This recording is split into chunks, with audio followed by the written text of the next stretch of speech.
Amar o homem de Deus nessa hora. Aquela velha. Amém? Estende essa mão para cá. Vamos orar aqui pelo homem de Deus. Pedir para que Deus derrame graça, unção, força, sabedoria. Em nome de Jesus, papai, queremos te apresentar a vida do teu filho nessa hora. Espírito Santo de Deus, meu pai, meu Deus, derrama sobre ele o refrigério do Senhor, meu Deus, em nome de Jesus, que ele venha, meu Deus, ser usado, meu Deus, em nome de Jesus, que toda palavra seja liberada aos nossos corações. Deus, venha causar um grande impacto, meu Deus, na nossa vida, meu Deus, de transformação, meu pai, em nome de Jesus. Usa teu filho com sabedoria, com graça, com força e com entendimento, meu pai, em nome e para a glória de Jesus, amém. Aleluia.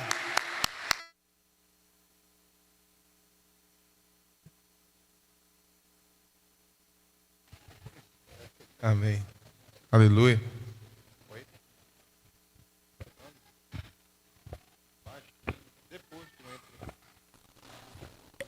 Amém. Boa noite a todos, a paz do Senhor, amém. Deus é bom e nós louvamos ao Senhor. Sejam todos bem-vindos a esse lugar, nessa noite. Nosso propósito é vir a esse lugar e cultuar ao Senhor, celebrar o seu nome, que é digno de toda honra, de toda glória, de todo louvor. Amém.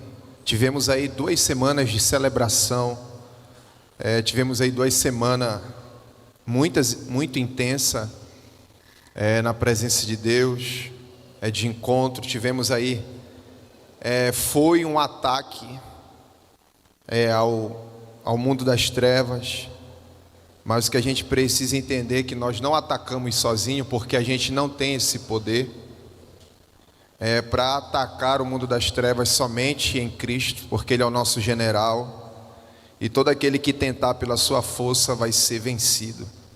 Então a nossa confiança, ela está no Senhor, e o fato de nós estarmos aqui nessa noite é por causa dEle, é por causa do Senhor, que nós estamos aqui. O nosso coração, nossa mente, o nosso ser reconhece isso diante do Senhor. Então nós estamos aí e nós estamos colhendo o fruto daquilo que a gente tem semeado ao longo desses 3 primeiros meses do ano, que nós vemos aí numa caminhada, trazendo uma palavra de avanço, uma palavra de multiplicação, de frutificação, uma palavra de arrependimento, uma palavra de temor, vivendo e buscando uma transformação para as nossas vidas, amém? Então louvado seja Deus por tudo que Ele tem feito na nossa vida. Tem alguém que está vindo hoje pela primeira vez aqui? Amém, amém. Tem mais alguém vindo pela primeira vez? Deus abençoe a vida de vocês, amém. Você que está vindo pela primeira vez, nós somos a igreja missionária A Vida na Palavra, amém. Lugar de receber amor, lugar de receber você, lugar de receber a sua casa nesse lugar. Somos um povo que amamos ao Senhor e amamos pessoas, amém. Essa é a nossa maior missão, amar a Deus. O dia que perguntarem para você qual é a missão da tua igreja, você vai ter que ter essa resposta na ponta da língua. Amar a Deus, e amar a Deus acima de todas as coisas, e amar pessoas. Esse é o grande mandamento que o Senhor, Ele nos ensina. Então sejam bem-vindos no nome de Jesus a essa casa, sabendo que o Senhor não quer apenas que você seja um visitante, mas que você venha pertencer, porque o chamado de Deus para a nossa vida é pertencer à sua família, pertencer àquilo que Ele conquistou na cruz do Calvário, amém? E nessa noite o Senhor, Ele tem uma palavra ao nosso coração. Nós vamos caminhar nessa palavra nessa noite. E eu estava em casa hoje pela tarde meditando, e veio ao meu coração a palavra milagre, amém? Diga comigo, milagre, milagre. Veio essa palavra ao meu coração, e eu estava tentando relacionar essa palavra milagre, aquilo que o Senhor, Ele tem Ele tem feito nas nossas vidas e relacionar essa palavra milagre a tudo que a gente tem vivido. E assim, eu não sei o que você tem colocado diante do Senhor, mas a palavra do Senhor, ela fala, desde o Velho Testamento, até no Salmo 77, no versículo 14, fala que tu és o Deus que realiza milagres. Vamos ler aqui, está aqui. Vamos ler 1, 2, 3. Tu és o Deus que fazes maravilhas. Palavra, se tiver uma tradução de milagres, milagres, maravilhas, sinais relacionados a isso. Então vamos lá. Tu és o Deus que realiza milagres. Mostras o teu poder entre os povos. Então o salmista, ele já declara que o Senhor, já na velha aliança, tu és o Deus que realiza milagres. E quando vem essa palavra milagres ao teu coração, com certeza vem algo que é impossível, amém? Algo que é difícil de acontecer. Você tem algo na sua vida que está difícil de acontecer, que foi difícil de acontecer, aconteceu um milagre. Nós servimos um Deus que ele é um Deus de milagre. É um Deus que opera sinais e maravilhas. E ele faz aquilo que é impossível na nossa vida. Essa palavra milagre, ela está em toda a Bíblia Sagrada. E a gente pode dizer assim: a minha vida é um milagre. A minha vida, aquilo que tem acontecido na minha vida é um milagre, é algo extraordinário. E tudo que acontece, esse milagre, eu atribuo aquilo que o Senhor lhe tem feito ao seu poder. E eu quero declarar sobre nós que esse mesmo Deus que começou essa obra, um milagre na nossa vida, ele continua a fazer esse milagre na nossa vida. Ele não mudou, ele continua sendo o mesmo Deus. Ele continua fazendo milagres na nossa vida. A gente vê isso em Mateus capítulo 19, versículo 26. Jesus olhou para eles e respondeu: para o homem é impossível, mas para Deus todas as coisas são possíveis. Isso é o quê? Isso é milagre. A gente acha que o milagre ele acontece na nossa vida quando a gente tem controle sobre algo e a gente tenta mudar as coisas. Irmãos, milagre não acontece pela uma força mental. O milagre, ele vai além da nossa capacidade mental.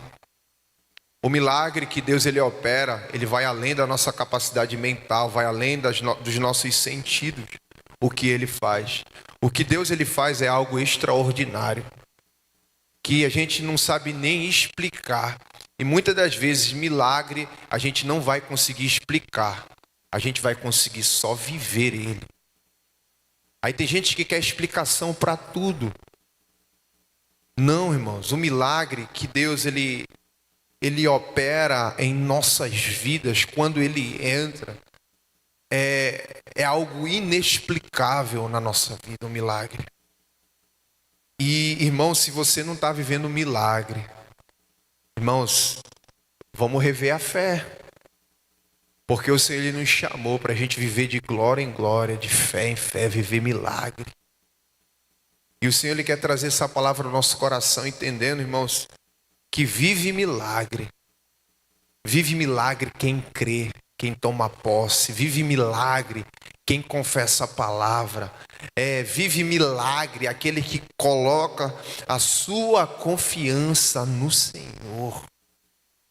E esse milagre que o Senhor lhe tem manifestado em nossa vida, esse sobrenatural, ele começa quando o Senhor em João capítulo 3, versículo 16, quando o Senhor envia o seu Filho unigênito ao mundo, quando ele envia o seu único Filho para que todo aquele que nele crê não pereça, mas tenha vida eterna.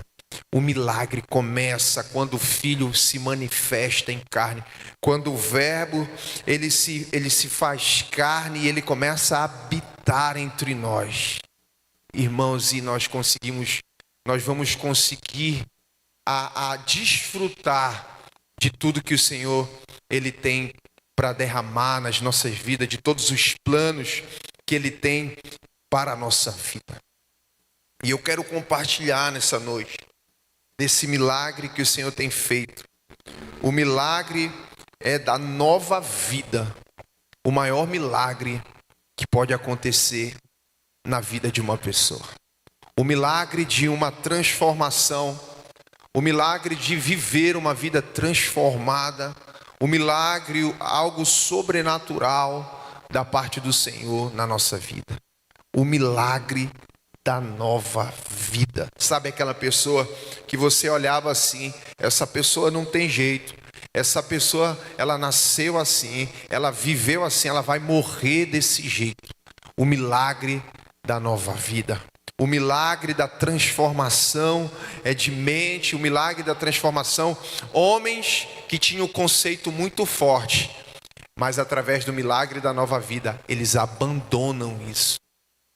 Como a gente vê a história de Saulo na Bíblia, como a gente vê a história de Paulo, que ele tinha um pensamento muito forte, ele tinha uma personalidade muito forte, ele tinha um querer muito forte, e ele tinha um zelo de Deus, mas sem entendimento. E a gente vê um homem de uma personalidade muito forte, de um homem de um temperamento forte. Mas quando o Senhor toca na vida dele, tudo aquilo, quando ele é tocado pelo milagre da nova vida, todos os seus conceitos, todas as suas teorias, toda a sua sabedoria, ele se esvazia dela, ele deixa, como ele mesmo vai dizer, o apóstolo Paulo depois, que todo o conhecimento que ele tinha, ele considera como um nada, porque ele recebeu o milagre da nova vida. E eu vejo, irmãos, esse milagre da nova vida, ele não começa apenas no Novo Testamento, ele começa. E um dos testemunhos mais poderosos que eu acho na Bíblia, um dos testemunhos mais firmes que tem de transformação, é aquele de 2 Reis, capítulo 5, que fala de Naamã. Naamã, que era um general, Naamã, que era de um povo que era até inimigo do povo de Deus.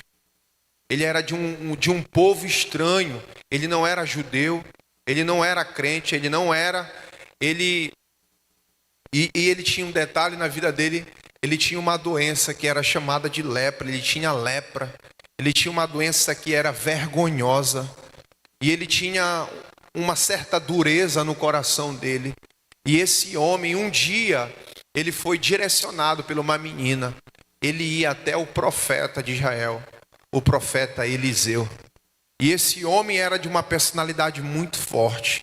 Esse homem era um homem muito conceituado.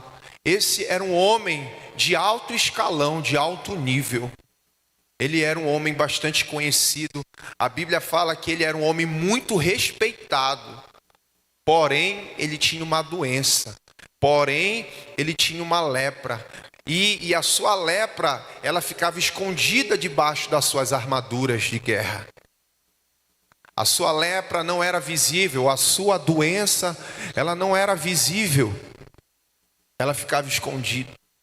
Mas esse homem, quando ele teve um encontro, ele recebeu um milagre na sua vida, irmãos, que foi curando tudo na vida dele. O milagre que ele recebeu foi curando corpo, alma e espírito. É esse o milagre da nova vida que Deus ele faz em nós.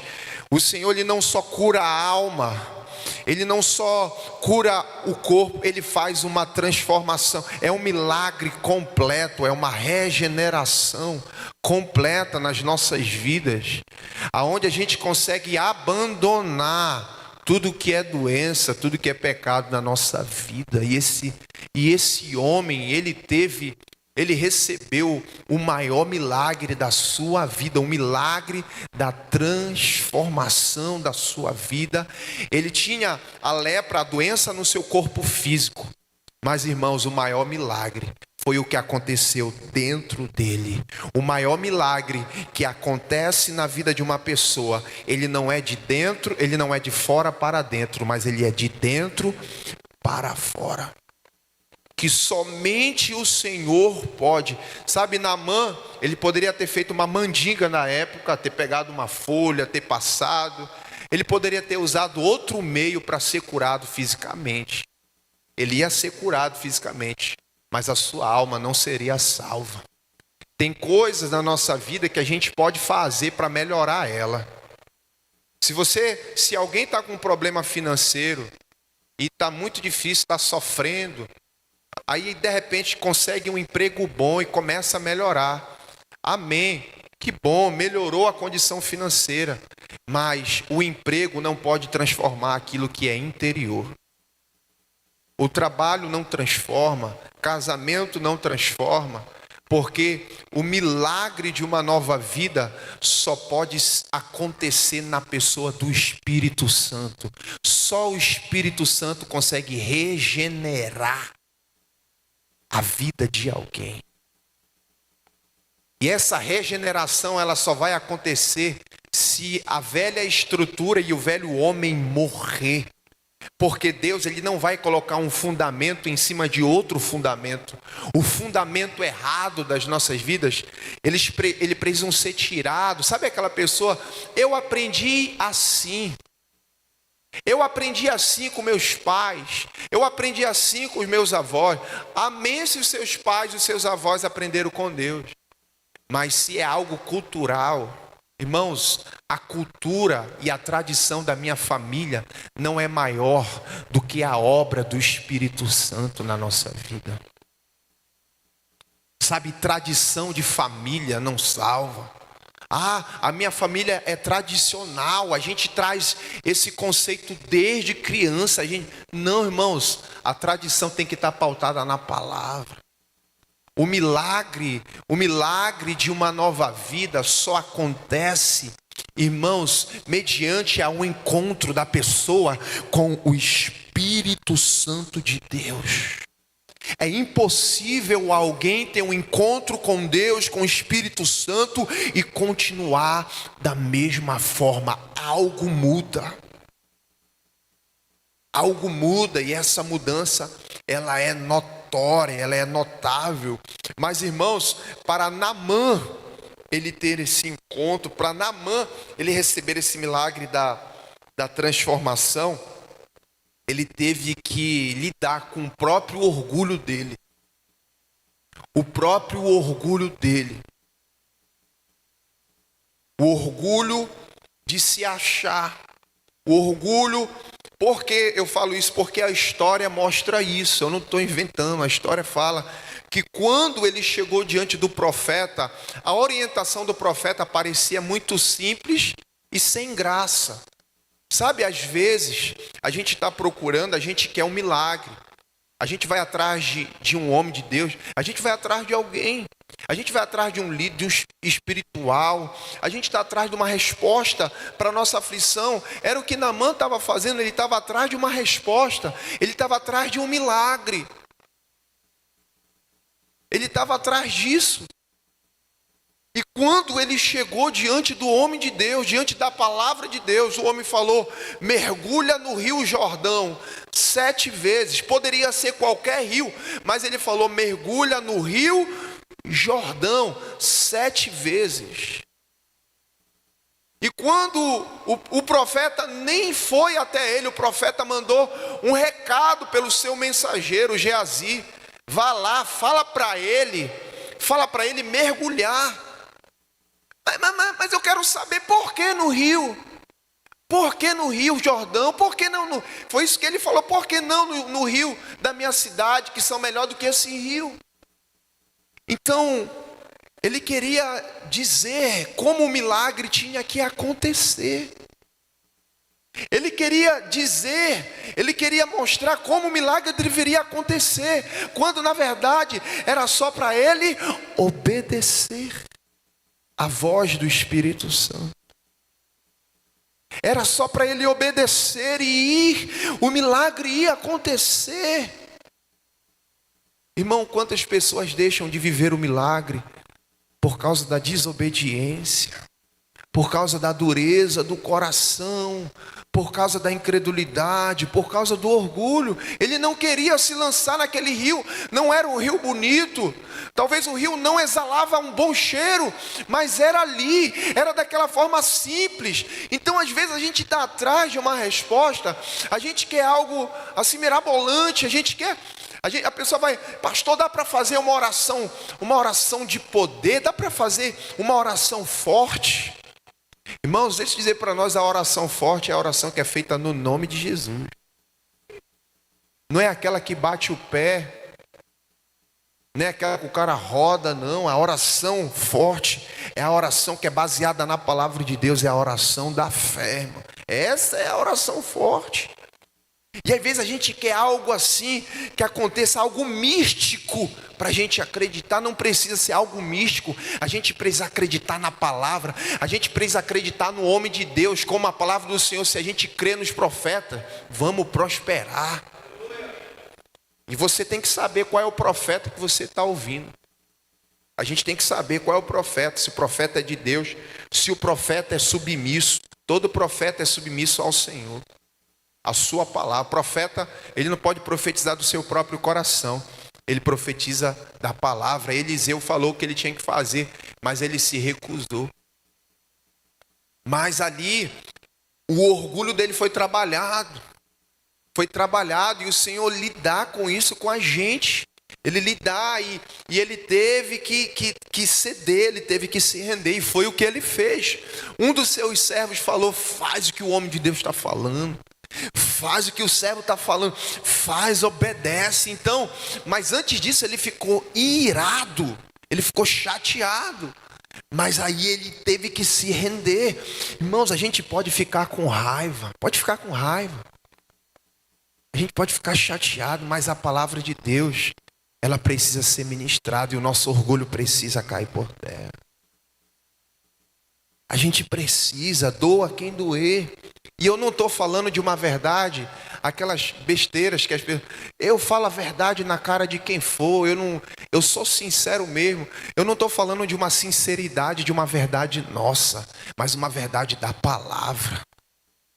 E sabe, irmãos, a palavra de Deus, ela não está à nossa disposição para a gente dar lição de moral em ninguém. A palavra de Deus é para ser pregada como a verdade, que transforma a vida das pessoas. Porque tem gente que lê a Bíblia, parece que só quer dar lição de moral nos outros. Não, a Bíblia é para transformar a nossa vida. É para a gente se deleitar na palavra de Deus, para que ela cause um impacto em nossa vida, para que ela traga esse milagre de uma nova vida. Então Naamã, ele teve a sua alma salva. Sabe por que o texto fala que depois que ele obedeceu, ele se submeteu, ele mergulhou 7 vezes. A Bíblia fala que a pele dele ficou que nem de uma criança, ficou limpinha, ficou zerada. O milagre aconteceu, mas o maior milagre estava por se manifestar quando ele declara.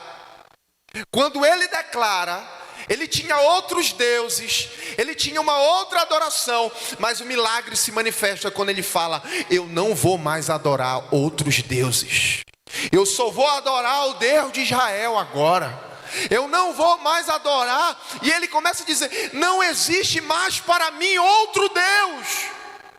Sabe quando é que o milagre da nova vida nos alcançou? É quando a gente diz assim: hoje não existe, não tem mais Deus na minha vida. O único Deus da minha vida é Jesus. Eu tinha um Deus, o Deus da minha vida era o futebol, o Deus da minha vida era o sexo, o Deus da minha vida era o dinheiro, o Deus da minha vida era o trabalho, mas agora não é mais, só existe um Deus. Irmãos, e nós ouvimos uma palavra hoje que aqui pela manhã, a gente tem uma mania de fazer um pódio. A gente tem uma mania de fazer um pódio nas nossas prioridades. Qual é o pódio? Como é o pódio? Primeiro é quem? Primeiro é quem? Vamos fazer o pódio. Até o terceiro lugar. Até bronze. Ouro, prata e bronze. Como é que costumeiramente a gente fala? Primeiro é Deus. Segundo, família. E terceiro, aí você escolhe. Mas a gente tem a mania de que Deus é primeiro. E a palavra que a gente recebeu, eu fiquei meditando nessa palavra. E a gente tem essa mania de fazer essa. E a palavra foi que Deus ele não quer ser primeiro. Ele tem que ser parte do nosso ser. Não tem esse negócio de que Deus é primeiro.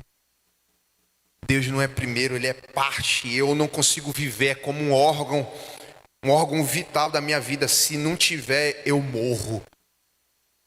Deus, Ele não é primeiro.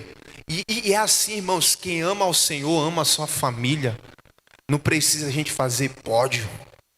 Não tem uma escala de prioridade. Deus não manda a gente fazer isso. Ele só manda a gente viver. O viver é Cristo. O viver é para Ele. E geralmente quem faz esses negócios que, tem gente que fala, Deus é primeiro, Deus em primeiro, Deus em primeiro. Eu escuto por aí, Deus em primeiro, mas Deus não é nem terceiro na vida dessa pessoa de prioridade. Deus, Ele é aquele que Ele entende. Sabe, irmãos, quando a nova vida de Deus, ela nos alcança, a gente quebra todos os pactos com outros amores. A gente não tem, quando o milagre da nova vida nos alcança, a gente não tem mais pacto com outro Deus. A gente não negocia mais. Não tem mais relação com o amante do mundo. Não tem mais relação com a mentira. Quando o milagre da nova vida nos alcança, não tem mais acordo. Não tem acordo. Quando o milagre da nova vida, ele alcança a nossa vida, é só Jesus, é Deus na minha vida agora. Foi o que aconteceu com Naamã. Ele eliminou todos os outros deuses que ele tinha. E ele fala, a partir de agora, eu vou adorar somente ao Senhor. Esse é o milagre. Essa é uma das evidências do milagre da nova vida em nós. Então Naamã, ele teve uma cura espiritual, ele teve uma cura da sua mentalidade, ele teve uma cura, meus irmãos, da sua alma.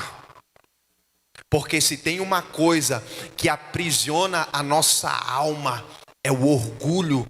O orgulho, ele aprisiona a nossa alma. Orgulho foi o pecado de Satanás.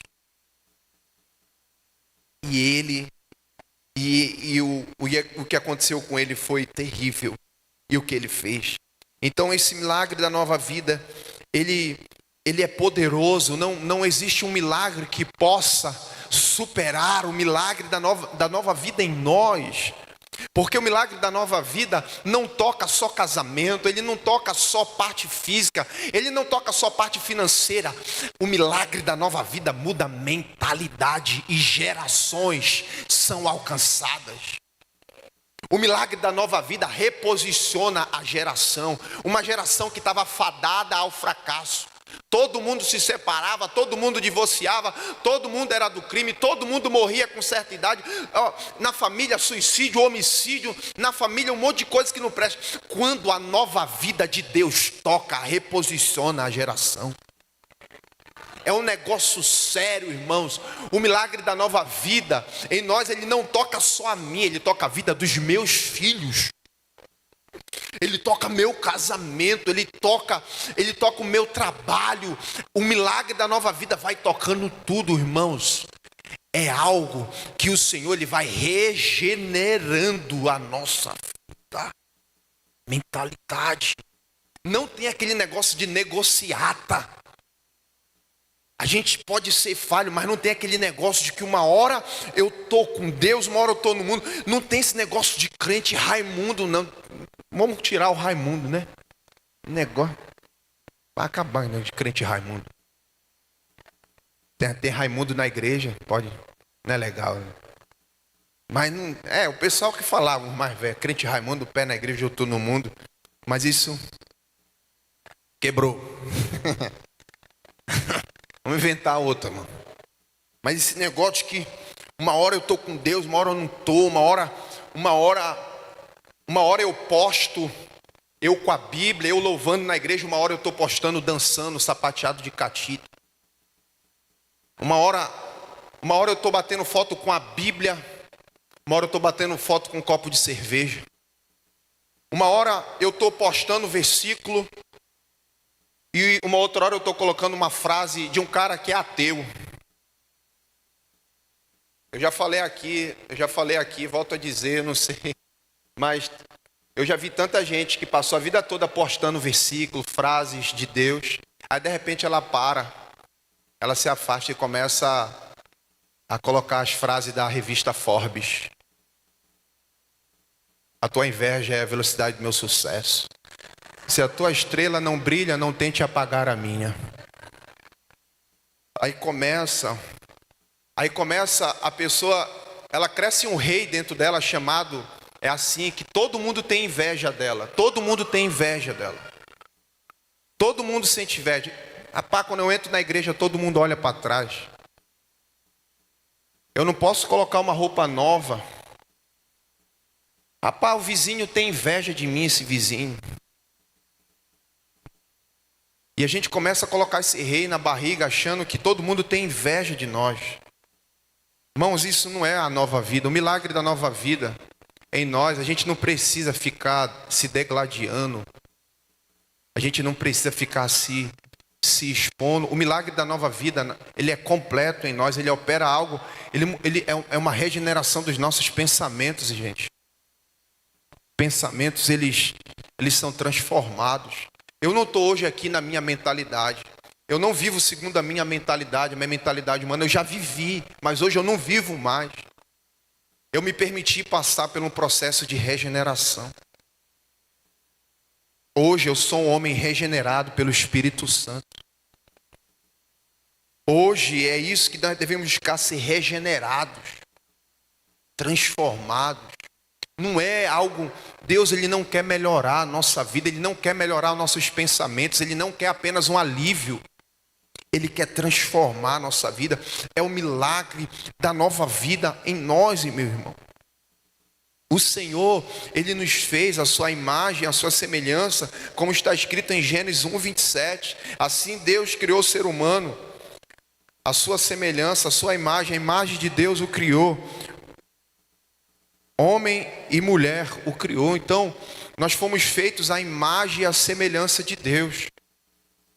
E lá em casa, a gente fala direto isso para os nossos filhos, que eles são a imagem e a semelhança de Deus. A gente foi ensinado a fazer isso, a falar e a declarar isso sobre a vida dos nossos filhos. E a Aline fala muito mais do que eu. Amém? Né, Aline? Ela fala muito mais do que eu. E uma vez a gente estava na mesa e a gente foi falar sobre nova vida. E a Alice perguntou: se nós somos a imagem e a semelhança de Deus, por que a gente precisa de uma nova vida? E aí? Isso me fez pensar.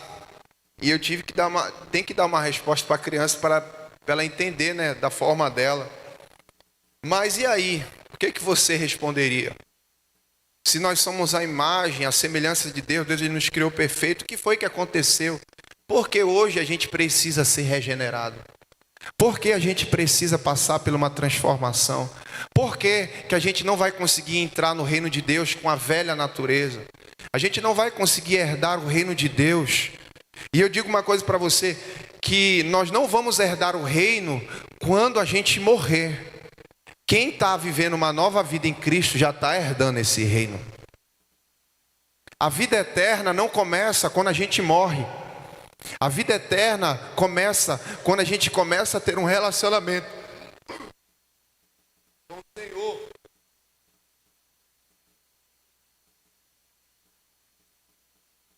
Amém? A vida eterna é agora.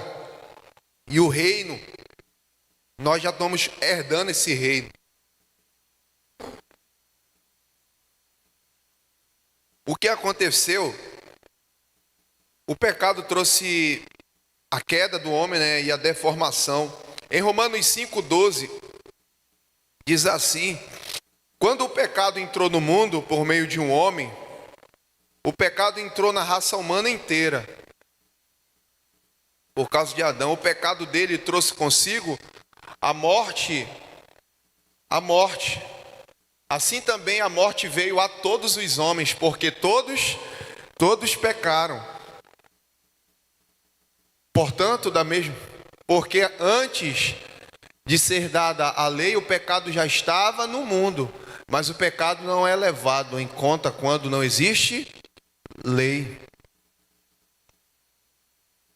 Todavia, a morte reinou desde Adão até Moisés, mesmo sobre aqueles que não cometeram o pecado semelhante à transgressão de Adão, o qual prefigurava aquele que havia de vir.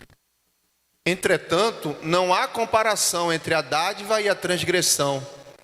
De fato, muitos morreram por causa da transgressão de um só homem.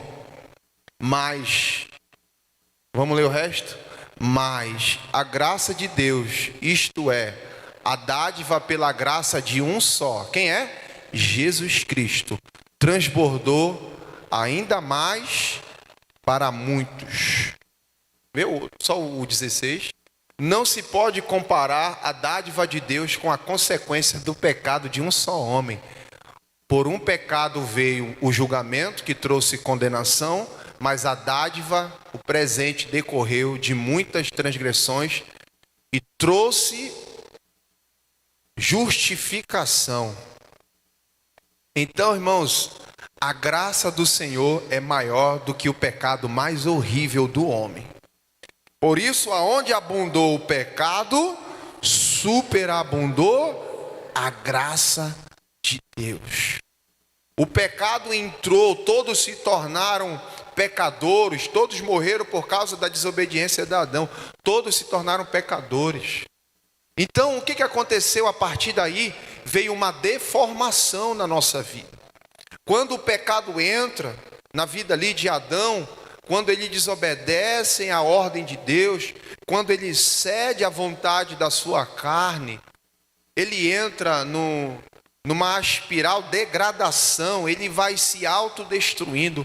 O pecado, a sujeira entrou, o sofrimento começa a entrar, e o homem, ele passa agora da vida para viver a morte, e ele vive numa terra desolada. Por isso que o texto ele fala que todos pecaram. Então esse homem que antes tinha um relacionamento pleno com Deus, agora se ver afastado de Deus, o Senhor, a palavra fala que ele foi expulso do jardim. Irmãos, você acha que Deus ele fez isso porque ele é mau? Você acha que Deus ele poderia? Não, Deus ele tinha que ser dessa forma, não poderia ser de outra forma. Não poderia ser de outra forma. Deus tinha que eles precisavam ser punidos, eles precisavam sair, eles foram expulsos do jardim, mas não era porque era a vontade de Deus, não era esse o plano de Deus para o homem, para que ele vivesse dessa forma, mas ele decidiu, ele fez uma escolha naquele momento. Ele fez uma escolha errada, ele tomou uma decisão errada, e ele teve que se responsabilizar por isso. Irmão, não tinha onde. A gente sabe que Adão e Eva, eles tentaram colocar a culpa na serpente, mas não conseguiram, não teve acordo. O Senhor não levou isso em consideração. Não tinha eles não tinham aquele histórico como tem outros. Eu fiz isso porque meu pai fazia. Eu faço isso porque a minha mãe fazia. Eu sou assim por causa do meu pai. Eu sou assim. Não tinha esse histórico. Foi uma decisão. Foi de responsabilidade deles. Então, eles entraram naquela jogada de Satanás e cederam. E agora, eles se viam despidos, eles se viam agora envergonhados, eles viram agora culpados, porque foi isso que aconteceu, quando a voz do Senhor surge no jardim, depois de eles terem pecado, eles ficaram com vergonha, eles tentaram se esconder de Deus, porque agora o que era sujo, o que era feio tinha entrado. Não existia mais a pureza, não existia mais a inocência. O que tinha entrado agora era a sujeira, o pecado, a morte tinha entrado e eles tentaram se esconder. E assim o homem, até hoje, gente, até hoje as pessoas tentam se esconder. Até hoje as pessoas estão fugindo. Elas fogem com medo, com vergonha. Nessa semana mesmo a gente... É tão sério isso que, tipo assim, uma pessoa começa a vir para a igreja e ela está vindo legal, de repente ela para. E algum irmão da igreja vê ele em algum lugar, num boteco, tomando uma. Aí o que acontece? Ele não quer mais vir porque ele está com vergonha, o irmão me viu no boteco. E agora? Então a vergonha entra, a culpa. Mas ninguém forçou ele lá no boteco, ele foi porque ele quis, ele foi por causa da sua vontade. Irmãos, e a pior coisa da nossa vida é a gente ser escravo da nossa vontade. Ser escravo da nossa vontade, ser escravo dos nossos desejos. Sabe? E tem gente que preza tanto e que canta tanto dessa liberdade, essa liberdade expressa eu sou livre, eu faço o que eu quero e tal. Mas depois a pessoa que queria tanto, que canta tanto dessa liberdade, se vê escravizado por um vício, se vê escravizado por um pecado, se vê escravizado por um hábito, não consegue mais sair. É um engano. Sabe, é um engano. Então a gente percebe que ao mesmo tempo o homem ele não consegue ser tão inteligente como ele pensa que ele é. Isso aqui é a maioria. Sabe por que uma pessoa que estudou em colégio particular a vida toda, que foi sempre bem cuidado, teve tudo o que ele quis, mas lá na frente ele não é inteligente para dizer não para as drogas, ele não é inteligente para dizer não para uma má companhia, a inteligência dele é limitada. Então a gente vê que a inteligência do homem serve para o seu conhecimento, serve para o seu aprendizado, a sua inteligência serve para ele ganhar o seu dinheiro, o seu ganha-pão, mas a inteligência não nos mantém puro, a inteligência não nos mantém como herdeiros do céu, a inteligência do homem ela é falha, a sua sabedoria não é suficiente, precisamos do Espírito Santo na nossa vida. Não somente dessa inteligência humanizada, não somente dessa esperteza que muitos acham que tem. Esperteza não leva ninguém para o céu. Esperteza, o céu não é para os espertos. O céu é para homens e mulheres que nasceram da água e do Espírito. O céu não é para o jeitinho brasileiro. É para aquele que tem a nova vida, é para aquele que tem a palavra de Deus como algo fundamental. Assim como para o advogado, o seu livro fundamental é o livro de direito, onde estão os códigos lá, onde ele sabe a Constituição. Para ele aquele livro é importante, não pode faltar, senão ele não consegue exercer a sua profissão. Assim é a nossa vida, sem a palavra de Deus, nós não conseguimos acessar o que é espiritual, o que é sobrenatural. Precisamos da palavra, precisamos do conhecimento, precisamos da prática da palavra, precisamos nos entregar por inteiro a essa nova vida que o Senhor lhe tem para nós. E o homem, ele caiu, a culpa veio. Mas o Espírito Santo ele nos dá a oportunidade de viver uma nova vida. O velho homem, as suas práticas maléficas, como, olha, no capítulo 4 de Efésios, versículo 22, olha só, quanto à antiga maneira de viver, bota outra palavra aí, mesmo, eu ia ler na minha tradução aqui, mas tá aí. Despojar, tá aí. Que quanto ao trato passado vos despojei do velho homem, que se corrompe pelas concupiscências do engano. Diga assim comigo, engano. Diga, engano. Quem aqui já foi enganado por alguém? Quem aqui já foi enganado por uma pessoa? Marcou o encontro, você marcou o encontro, a pessoa te viu de longe. disse que não deu para... Ô, choveu, irmão.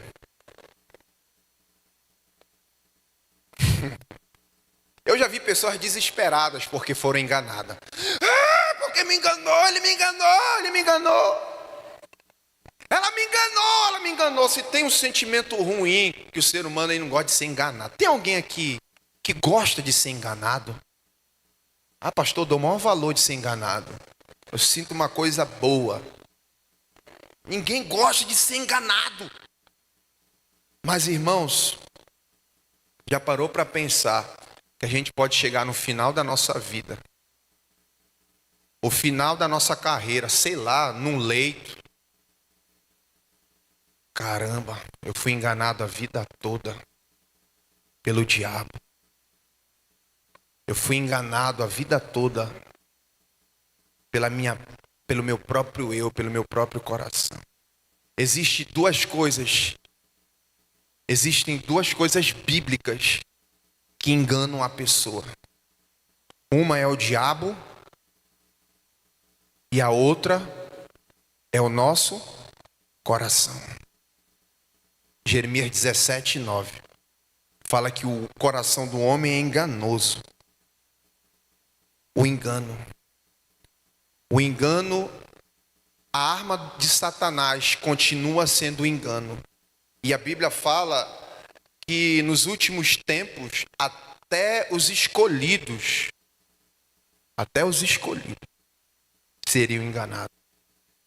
Então hoje, quem não tem vida na Bíblia, quem não tem vida na palavra, quem não tem relacionamento com o Espírito Santo, corre o risco de viver um engano. Irmãos, a gente tem que parar. Como uma frase do Josemar Bessa, do pastor Josemar Bessa, ele fala que pecado é pecado, não importa a minha opinião. O engano vem, o que está por trás do engano é pecado e é morte. Pecado é pecado e não importa a minha opinião.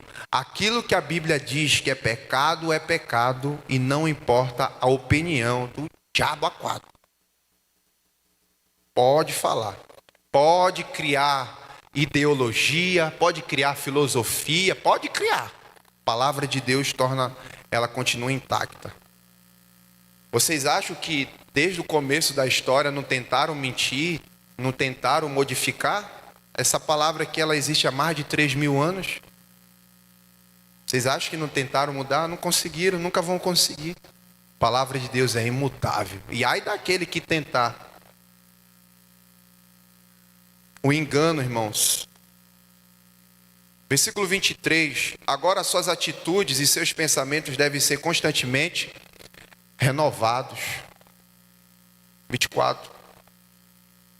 E vos revistais do novo homem, que segundo Deus é criado em verdadeira justiça e santidade. Amém? Pelo que deixai a mentira, falai a verdade, cada um com seu próximo. Porque somos membros um dos outros. Irai-vos e não pequeis. Não se ponha o sol sobre a vossa ira. Não deis lugar ao diabo. Amém, irmão? Não deis lugar ao diabo. Olha só, irmãos, o diabo só está onde dão lugar para ele. Fala para o seu irmão, não dê lugar para o diabo.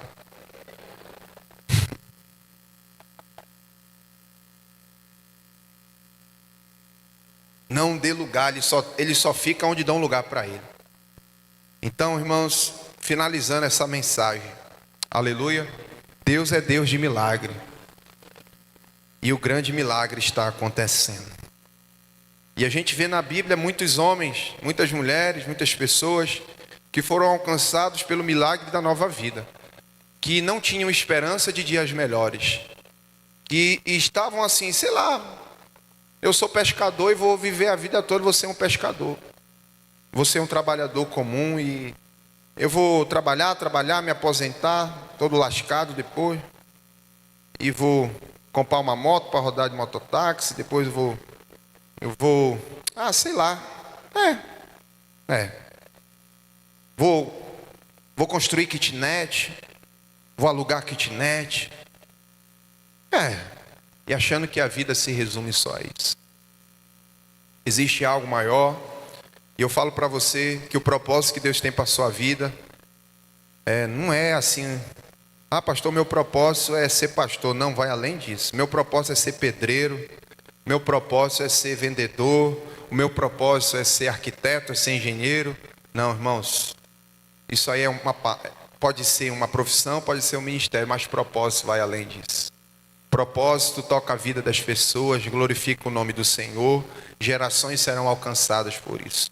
Então a gente vê na Bíblia homens como Pedro, Tiago, João, a gente vê pescadores, a gente vê cobradores de impostos, homens improváveis, os 12 discípulos improváveis, pessoas comuns.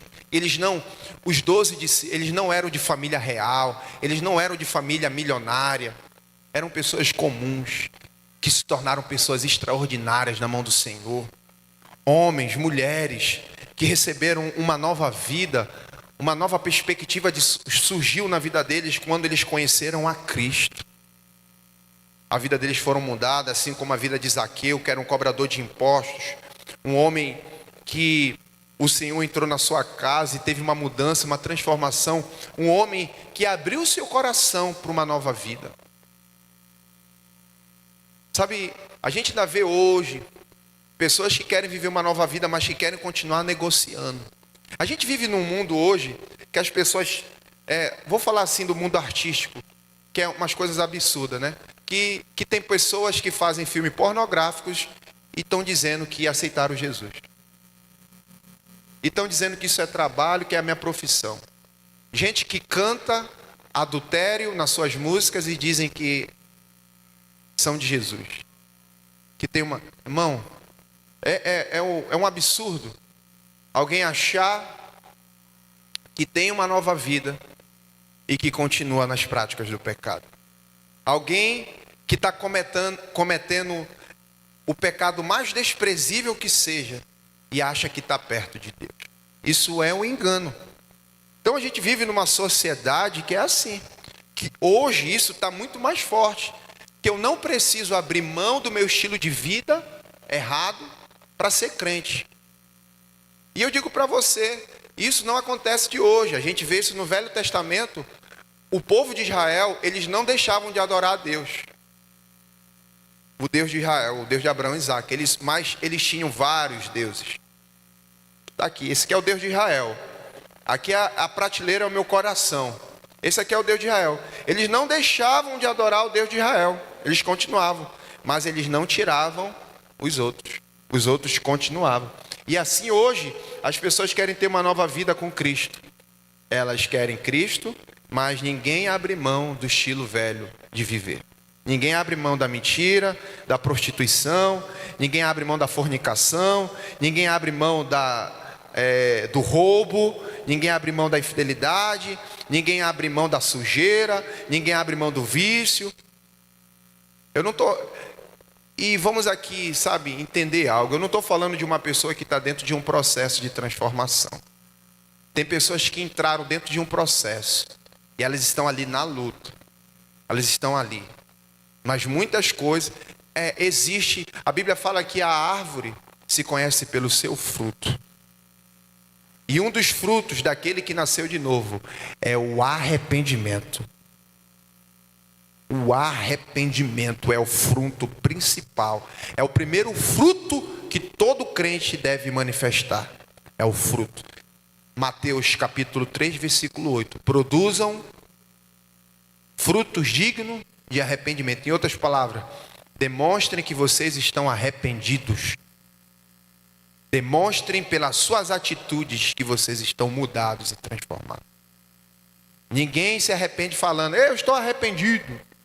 Arrependimento se conhece por uma mudança de 360 graus, uma regeneração completa, como aconteceu com Zaqueu, como aconteceu com a mulher pecadora, como aconteceu com a mulher samaritana, como aconteceu com o gadareno, que era um cara endemoniado, tinha uma legião de demônios, mas quando ele teve um encontro, um milagre, irmãos, esse cara vivia dentro do cemitério, ele era preso, nem as correntes conseguiam prendê-lo, ele era totalmente deformado por causa do pecado, mas quando ele teve frente a frente com Jesus, ele recebeu a nova vida, e a sua vida foi transformada, uma cura completa na vida do gadareno.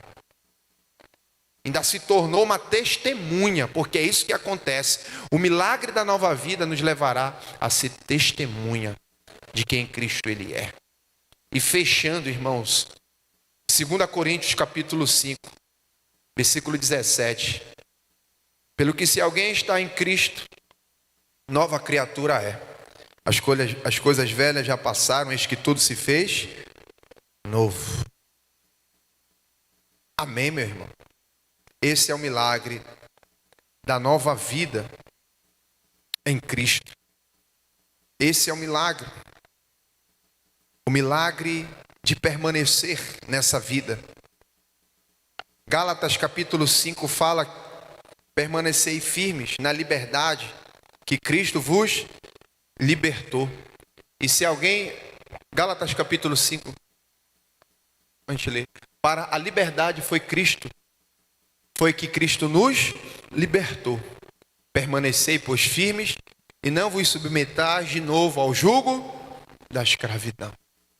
Ele está dizendo assim, cara, tu saiu da lama, não volta para lá. Cara, tu saiu daquele lugar, não volta para lá. Tu saiu da prostituição, não volta mais para isso, cara. O milagre da nova vida é Cristo vivendo em nós. Tem um Provérbios que fala que a pessoa que volta à velha prática, depois de ter provado o novo de Deus, é como um cachorro que come o próprio vômito. É algo nojento, né? Ou o porco que sempre volta à lama. A gente já lidou com alguns moradores em situações de rua, né? Essas pessoas que moram na rua. Você já tentou pegar essa pessoa, dar banho nela, cortar o cabelo dela? Você já tentou dar o melhor para essa pessoa, dar roupa, colocar um lugar para ela morar? Mas, em alguns casos, em poucos minutos, em poucas horas, essa pessoa volta da onde ela saiu. Já ouvimos muitos relatos de pessoas que saíram, que tiveram um amparo social. Mas o amparo social, ele não é suficiente, ele precisa de uma transformação, que só por meio do Espírito Santo e da palavra de Deus vai acontecer.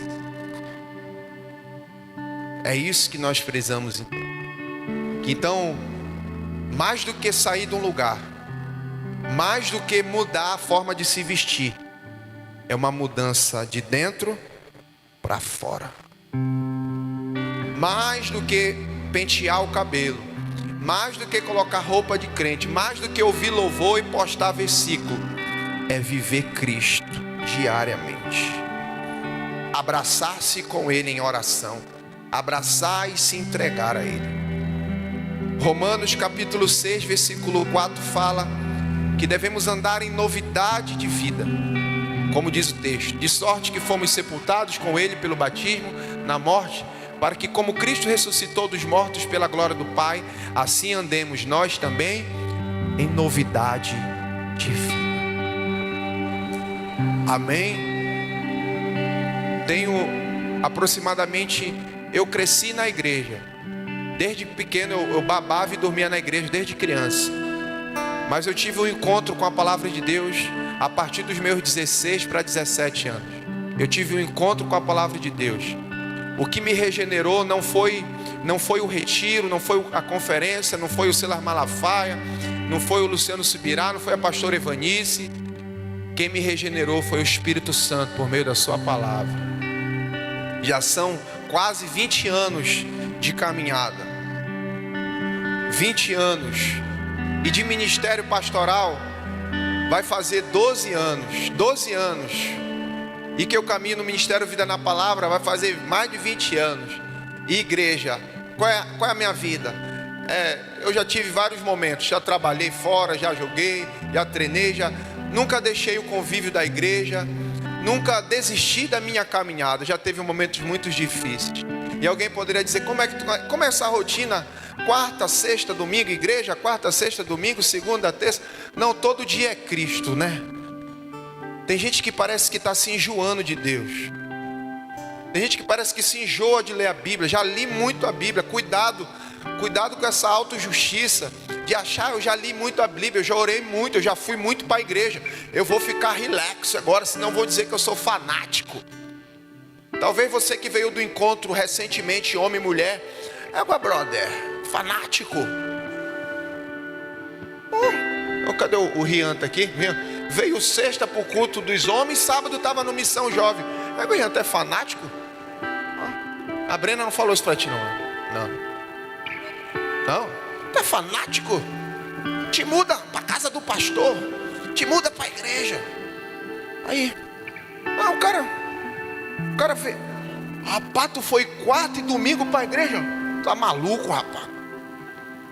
Então, a pessoa não entende, porque o homem natural, ele não compreende as coisas do Espírito. Ei, deixa eu deixar uma palavra para você ficar de boa e não, cara, não tente explicar o inexplicável. Fica de boa, não tente. Fique despreocupado de tentar. Não sou fanático, não, tu está pensando errado, não é? Não, cara, pensa o que tu quiser. Eu estou longe de ser fanático. Estou longe. Novidade de vida. Por que eu estou falando essas coisas? Porque, irmão, pode passar 10 anos, tu pode, já li a Bíblia toda, já orei, já fui para 10 encontros, já ministrei, já rodei, já dei mortal, já fui para várias conferências no Brasil inteiro, já fiz isso, não sei o que, eu já toquei, não sei o que, já toquei, já fiz o solo, eu já fui, já cuidei de criança, já fui do Missão Jovem, e não sei o que, agora, e aí? Pode fazer o que for a vida toda, mas eu ainda vivo em novidade de vida, irmão. Aí ainda não cansamos, não tem esse negócio de que, eu fiz muito agora. Irmão, eu digo para você, eu ainda vivo em novidade de vida diariamente, cara. Não é algo que a gente bateu a meta. Como crente eu bati a meta. Qual é a tua meta? E 4 vezes no mês na igreja. A gente não está para bater meta, irmão. A gente não está aqui para dizer, como eu falei quarta-feira, tem gente que ora só para dizer que orou para o outro, nem para perguntar se eu orei hoje. Tem gente que lê a Bíblia só para quando alguém perguntar. Se alguém perguntar se eu li a Bíblia, eu li a Bíblia hoje. Não, irmãos, nós vivemos em novidade de vida. Novidade. Tem novidade? Hoje é domingo. É mais um domingo ou é o domingo? Hoje tem novidade de vida. Fique de pé, irmão. Aplauda o Senhor.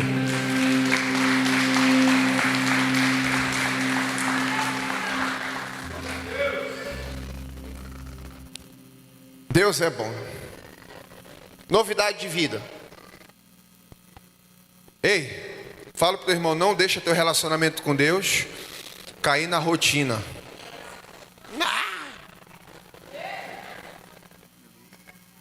Faz umas coisas diferentes.